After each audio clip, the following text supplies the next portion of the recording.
Good morning. നമ്മൾ കഴിഞ്ഞ ദിവസം പറഞ്ഞു നിർത്തി നിങ്ങൾക്ക് ഓർമ്മ കാണും. എന്താണ് പീരിയോഡിക് പ്രോപ്പർട്ടീസിനെ കുറിച്ചാണ് നമ്മൾ പറഞ്ഞത്. രണ്ട് പ്രോപ്പർട്ടീസ് പറഞ്ഞു. ഏതൊക്കെയാണ്? Atomic radius, second one ionic radius. അതിൻ്റെ കാര്യങ്ങളെല്ലാം ഞാൻ പറഞ്ഞിട്ടുണ്ട്. അല്ല, അയോണിക് റേഡിയസുമായി ബന്ധപ്പെട്ട് വളരെ പ്രധാനപ്പെട്ട ഒരു കാര്യം പറഞ്ഞു, നിങ്ങൾ ഓർക്കുന്നുണ്ടാവും. എന്താ? ഐസോ ഇലക്ട്രോണിക് സ്പീഷീസ്. അത് നന്നായിട്ട് പഠിക്കുക. അതിൻ്റെ എക്സാമ്പിൾസ് ഒക്കെ നിങ്ങൾ ചോദിക്കും. ഇനി നമ്മളൊരു പുതിയ ടോപ്പിക്കാണ്, ശ്രദ്ധിച്ചിരിക്കുക. Ionisation enthalpy. എന്താണ് പറയുന്നത്? Ionisation enthalpy. അതിനെ ഡിനോട്ട് ചെയ്യുന്ന ശ്രദ്ധിക്കുക, delta I H. I means ionisation, H എന്ന് പറഞ്ഞാൽ എൻതാൽപ്പിയെ സൂചിപ്പിക്കുന്ന ഒരു ലെറ്റർ ആണ് എച്ച് എന്ന് പറഞ്ഞാൽ. അപ്പൊ അയണൈസേഷൻ എൻതാൽപ്പിയെ സൂചിപ്പിക്കുന്നത് എന്താ? Delta I H. ഇനി എവിടെ ഡെൽറ്റ ഐ എച്ച് എന്ന് കണ്ടാലും അതിന് പറയുന്ന പേര് എന്താണ്? Ionisation enthalpy. എൻതാൽപ്പിയെ സൂചിപ്പിക്കുന്ന അടുത്ത ചാപ്റ്ററിലൊക്കെ നമുക്ക് വരുന്നുണ്ട് എൻതാൽപ്പി. ഇപ്പൊ ഞാൻ പറയുന്നത് എൻതാൽപ്പിയെ സൂചിപ്പിക്കുന്ന ലെറ്റർ ആണ് ക്യാപിറ്റൽ ലെറ്റർ എച്ച്. എന്താണ് അയണൈസേഷൻ എൻതാൽപ്പി എന്ന് ചോദിച്ചാൽ, it is the energy required to remove എന്ന് പറഞ്ഞാൽ നമുക്ക് എനർജി ആവശ്യമാണ്. റിക്വയർഡ് എന്ന് പറഞ്ഞാൽ ആവശ്യമാണ്, റിമൂവ് ചെയ്യാൻ. The electron from the valency of an isolated gaseous atom. എവിടെ നിന്നാണ്? ബാഹ്യതമ ഷെല്ലിലുള്ള ഇലക്ട്രോണുകളെ റിമൂവ് ചെയ്യാൻ ആവശ്യമായിട്ടുള്ള എനർജിക്ക് പറയുന്ന പേരാണ് എന്തെന്ന് പറയുന്നത്? അയണൈസേഷൻ എൻതാൽപ്പി എന്ന് പറയുന്നത്. അപ്പൊ എന്താണ് ionisation enthalpy? It is the energy required means ആവശ്യമാണ്, ടു റിമൂവ് ദ ഇലക്ട്രോൺ. എന്തിനാവശ്യമാണ്? ഇലക്ട്രോൺസുകളെ റിമൂവ് ചെയ്യാൻ. ഇവിടെ നിന്നാണ്? From the valency of an isolated gaseous atom. ഇവിടെ നിന്നാണ്? ഐസൊലേറ്റഡ് ഗേഷ്യസ് ആറ്റത്തിന്റെ ബാഹ്യതമ ഷെല്ലിൽ നിന്നും എന്താണ്? ഇലക്ട്രോണുകളെ റിമൂവ് ചെയ്യാൻ ആവശ്യമായിട്ടുള്ള എനർജിക്ക് പറയുന്ന പേരാണ് എന്തെന്ന് പറയുന്നത്? അയണൈസേഷൻ എൻതാൽപ്പി എന്ന് പറയുന്നത്. ഇത് ഗ്രൗണ്ട് സ്റ്റേറ്റിലായിരിക്കും കാണുന്നത്. അപ്പൊ ഒരിക്കൽ കൂടെ പറയാം, ശ്രദ്ധിക്കടാ. It is the energy. Okay, clear? It is the energy required to remove. Required means ആവശ്യമാണ്. ഇത് പരീക്ഷയ്ക്ക് ചോദിക്കും കേട്ടാ. വാട്ട് ഈസ് അയണൈസേഷൻ എൻതാൽപ്പി എന്ന് ചോദിക്കും.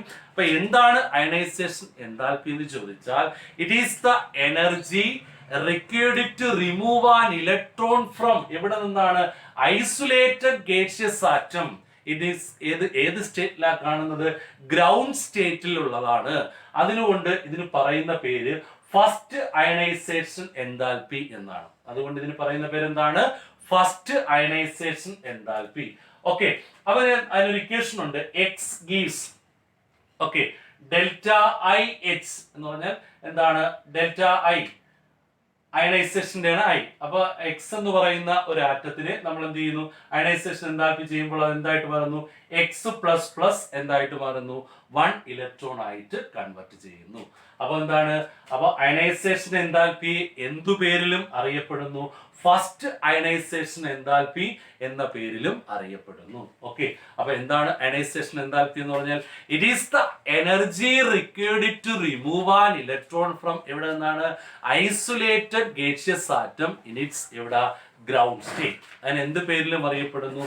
First ionization enthalpy. അപ്പൊ ചിലപ്പോൾ പരീക്ഷയ്ക്ക് അയണൈസേഷൻ എൻതാൽപ്പി എന്ന് ചോദിക്കണമെന്നില്ല. ഫസ്റ്റ് അയണൈസേഷൻ എൻതാൽപ്പി എന്ന് ചോദിച്ചാലും അതും എന്താണ്? അയണൈസേഷൻ എൻതാൽപ്പി എന്നാണ്.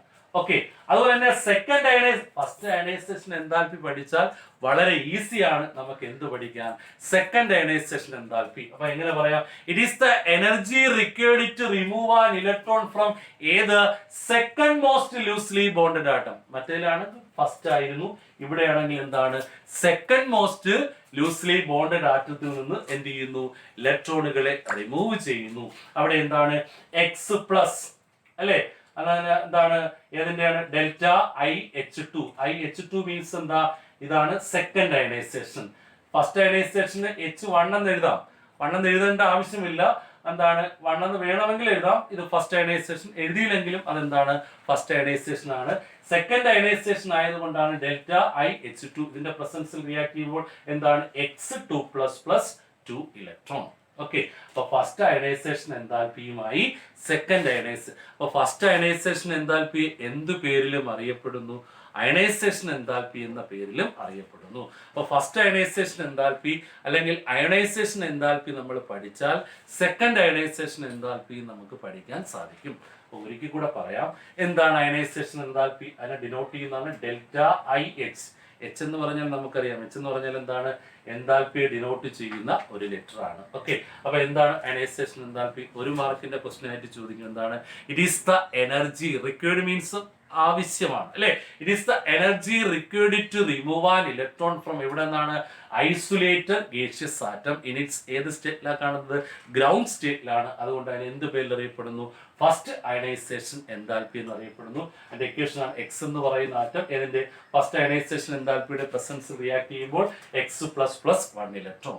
അപ്പൊ സെക്കൻഡ് അയണൈസേഷൻ എൻതാൽപ്പി പറയാൻ നിങ്ങൾക്ക് എളുപ്പമായിരിക്കും. അതായിരിക്കും, അത് ഏതായിരിക്കും റിമൂവ് ചെയ്യുന്നത്? സെക്കൻഡ് മോസ്റ്റ് ലൂസ്ലി ബോണ്ടഡ് ആറ്റത്തിൽ നിന്നായിരിക്കും ഇലക്ട്രോണിനെ റിമൂവ് ചെയ്യുന്നത്. അതാണ് സെക്കൻഡ് അയണൈസേഷൻ എൻതാൽപ്പി. അതിനെ ഡിനോട്ട് ചെയ്യുന്നതാണ് ഡെൽറ്റ ഐ എച്ച് 2 അപ്പം രണ്ട് അയണൈസേഷൻ എൻതാൽപ്പി നോക്കുക. ഇത് ഫസ്റ്റ് അയണൈസേഷൻ എൻതാൽപ്പി, ഇത് സെക്കൻഡ് അയണൈസേഷൻ എൻതാൽപ്പി. ഇതിന്റെ ഓർഡർ നോക്കുകയാണെങ്കിൽ IE1 മീൻസ് എന്താണ്? ഫസ്റ്റ് അയണൈസേഷൻ എൻതാൽപ്പി അല്ലെ. എന്താണ്? ലെസ് ദാൻ, എന്താണ്? IE2 less than IE3 etcetera, അങ്ങനെ പോകും. ഇതിന്റെ ഓർഡറും കൂടി ഒന്ന് പഠിച്ചു വയ്ക്കുക. അപ്പൊ ഈ രണ്ട് കാര്യങ്ങൾ നിങ്ങൾ കൃത്യമായി നോക്കണം. ഫസ്റ്റ് അയണൈസേഷൻ എൻതാൽപ്പിയും സെക്കൻഡ് അയണൈസേഷൻ എൻതാൽപ്പി. ഒരു ആപ്ലിക്കേഷൻ ക്വസ്റ്റ്യൻ ആണ് നിങ്ങളെ ഞാൻ പരിചയപ്പെടുത്തുന്നത്. വളരെ ഇമ്പോർട്ടൻ്റ് ആണ്. 2018 എക്സാമിന് ചോദിച്ച ക്വസ്റ്റ്യൻ ആണ്. Why second ionisation enthalpy which is always greater than first? Question എനിക്കൂടെ പറയാം. Why second ionisation enthalpy which is always greater than first? Okay, അതിന്റെ ആൻസർ എന്ന് പറയുന്നത് it is easy to remove an electron from neutral atom. വളരെ വേഗത്തിൽ എന്ത് ചെയ്യാൻ പറ്റും? ന്യൂട്രൽ ആറ്റത്തിൽ നിന്നും എന്ത് ചെയ്യാൻ പറ്റും? ഇലക്ട്രോണിനെ റിമൂവ് ചെയ്യാൻ സാധിക്കും. പക്ഷേ but it is difficult to remove an electron from positively charged ion. Positively charged അയോൺസിൽ നിന്നും ഇലക്ട്രോണിനെ റിമൂവ് ചെയ്യാൻ വളരെ പ്രയാസമായിരിക്കും. വളരെ എളുപ്പത്തിൽ നിന്ന് എവിടെ നിന്ന് റിമൂവ് ചെയ്യാം? ന്യൂട്രൽ ആറ്റത്തിൽ നിന്ന് ഇലക്ട്രോണിനെ റിമൂവ് ചെയ്യാം. അതുകൊണ്ടാണ് സെക്കൻഡ് അയണൈസേഷൻ എൻതാൽപ്പി ഫസ്റ്റിനെ കാട്ടിലും കൂടുതൽ എന്ന് പറയാൻ കാരണം. അപ്പൊ എന്താണ് question? Why second ionisation enthalpy, വളരെ ഇമ്പോർട്ടന്റ് ആണ്, ശ്രദ്ധിക്കുക. Why second ionisation enthalpy which is always greater than first? വളരെ ഇമ്പോർട്ടന്റ് ആണ്, പഠിക്കുക. ഒരിക്കൽ കൂടെ ഞാൻ ക്വസ്റ്റ്യൻ പറയാം. Why second ionisation enthalpy which is always greater than first? എന്താണ് അതിന്റെ ആൻസർ? നിങ്ങൾ ഓർക്കുക. ഏതിലും നമുക്ക് വളരെ എളുപ്പത്തിൽ റിമൂവ് ചെയ്യാം. It is easy to remove an electron from എന്നാണ് ന്യൂട്രൽ ആറ്റം. പക്ഷേ എന്ന് റിമൂവ് ചെയ്യാൻ പറ്റത്തില്ല. But it is difficult to remove an electron from ഏതാ? Positively charged ion. അപ്പൊ അതുകൊണ്ടാണ് ഇങ്ങനെ സംഭവിക്കുന്നത്. അപ്പൊ ഇത് നിങ്ങൾ നന്നായിട്ട് പഠിച്ചോളണം. വളരെ ഇമ്പോർട്ടന്റ് ആണ്. എക്സാമിന് ഒരു 99% ഇത് എക്സാമിന് എപ്പോഴും ചോദിക്കുന്ന ക്വസ്റ്റ്യൻ ആണ്. ക്വസ്റ്റ്യൻ ഇതാണ്, ഒരിക്കൽ കൂടെ നിങ്ങളെ ഓർമ്മിപ്പിക്കാം. വൈ സെക്കൻഡ്, നിങ്ങൾ നോട്ട്ബുക്കിൽ എഴുതി വെക്കുക. Why second ionisation enthalpy which is always greater than first? Answer എന്താണ്? ആ ക്വസ്റ്റ്യൻ വരുമ്പോൾ തന്നെ നമ്മൾ ഓർമ്മിക്കുക, രണ്ട് കാര്യങ്ങളാണ്. വളരെ വേഗത്തിൽ റിമൂവ് ചെയ്യാൻ പറ്റും, വളരെ പ്രയാസപ്പെട്ട് റിമൂവ് ചെയ്യാൻ പറ്റും. വളരെ വേഗത്തിൽ റിമൂവ് ചെയ്യാൻ പറ്റുന്ന ഇവിടെ എന്താണ്? ന്യൂട്രൽ ആറ്റത്തിൽ നിന്ന് വളരെ വേഗത്തിൽ നമുക്ക് ഇലക്ട്രോൺസിനെ റിമൂവ് ചെയ്യാൻ സാധിക്കുന്നു. വളരെ പ്രയാസപ്പെട്ട് റിമൂവ് ചെയ്യാൻ പറ്റുന്നത് പോസിറ്റീവ്ലി ചാർജ്ഡ് അയോൺസിൽ നിന്നാണ് നമുക്ക്, അല്ലെങ്കിൽ ചാർജുള്ള അയോൺസിൽ നിന്ന് റിമൂവ് ചെയ്യാൻ വളരെ ഡിഫിക്കൽറ്റിയാണ്. അതുകൊണ്ടാണ് സെക്കൻഡ് അയണൈസേഷൻ എൻതാൽപ്പി ഫസ്റ്റിനെക്കാട്ടിലും കൂടുതലാണെന്ന് പറയാൻ കാരണം. ഓക്കെ, അപ്പൊ നമ്മൾ ഇന്ന് പറഞ്ഞ ടോപ്പിക് എന്ന് പറയുന്നത് അയണൈസേഷൻ എൻതാൽപ്പിയാണ്. രണ്ട് അയണൈസേഷൻ എൻതാൽപ്പി ഉണ്ട്. ഫസ്റ്റ് അയണൈസേഷൻ എൻതാൽപ്പിയും സെക്കൻഡ് അയണൈസേഷൻ. ഇവിടെ ഫസ്റ്റ് അയണൈസേഷൻ എൻതാൽപ്പിയെ ഡെൽറ്റ ഐ H1 എന്ന് വേണമെങ്കിൽ എഴുതാം. 1 എന്ന് പറയും, ഫസ്റ്റ് എന്ന് പറയും, ഒന്നെന്നുള്ളത് കൊണ്ടാണ് ഞാൻ അത് എഴുതാത്തത്. അതിന് നമ്മൾ എന്താണ്? ഡെൽറ്റ ഐ H എന്നാണ് പറയുന്നത്. വേണമെങ്കിൽ ഒന്നെന്ന് എഴുതാം എന്നാണ് ഞാൻ പറഞ്ഞത്. അപ്പൊ ഫസ്റ്റ് അയണൈസേഷൻ എൻതാൽപ്പി ഏതു പേരിലും അറിയപ്പെടുന്നു? ഫസ്റ്റ് അയണൈസേഷൻ എൻതാൽപ്പി എന്ന പേരിലും അറിയപ്പെടുന്നു. അപ്പൊ എന്താണ് അയണൈസേഷൻ എൻതാൽപ്പി? ഒരിക്കൽ കൂടെ പറയാം. അയണൈസേഷൻ എൻതാൽപ്പി പഠിച്ചാൽ നമുക്ക് സെക്കൻഡ് അയണൈസേഷൻ എൻതാൽപ്പി പഠിക്കാൻ വളരെ എളുപ്പമാണ്. അപ്പൊ ഫസ്റ്റ് നന്നായിട്ട് അങ്ങ് പഠിക്കുക. അപ്പൊ എന്താണ് അയണൈസേഷൻ എൻതാൽപ്പി? ഇറ്റ് ഈസ് എന്താണ്? It is the energy required to remove an electron from ഏതെന്ന് valency of an isolated gaseous atom in its ഏത് സ്റ്റേറ്റിലാണ് കാണുന്നത്?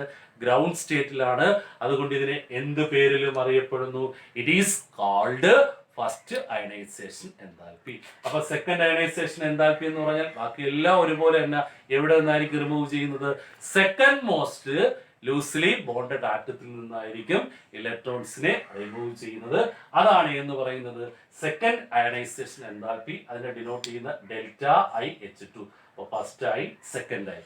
ആപ്ലിക്കേഷൻ ക്വസ്റ്റ്യൻ എന്താ പറയുന്നത്? വൈ, ഇത് നിങ്ങൾ കൃത്യമായി പഠിക്കുക. Why second ionisation enthalpy which is always greater than first. അപ്പൊ എന്താണ് നിങ്ങൾ ഓർക്കേണ്ടത്? It is easy to remove an electron from എവിടെ നിന്ന്? Neutral atom. But it is difficult to remove an electron from ഏതാണ്? Positively charged atom. ഓക്കെ, ഇത്രയും കാര്യങ്ങൾ നിങ്ങൾ നോക്കി വയ്ക്കുക. അയണൈസേഷൻ എൻതാൽപ്പി ആണ് ഈ ടേം നോക്കി വയ്ക്കുക. ഒരു ക്വസ്റ്റ്യൻ ഈ പാർട്ടിൽ നിന്ന് ഉറപ്പായിട്ട് ചോദിക്കാൻ സാധ്യതയുണ്ട്. എന്നാൽ ഈ ക്വസ്റ്റ്യൻ നിങ്ങൾ നോട്ട്ബുക്കിൽ തന്നെ എഴുതി വെക്കുക. ഇതിന്റെ ആൻസറും കൂടെ എഴുതി വെക്കുക. ഓക്കെ, നമുക്ക് അടുത്ത ക്ലാസ്സിൽ അടുത്ത ടോപ്പിക്കുമായിട്ട് വരാം. ഓക്കെ.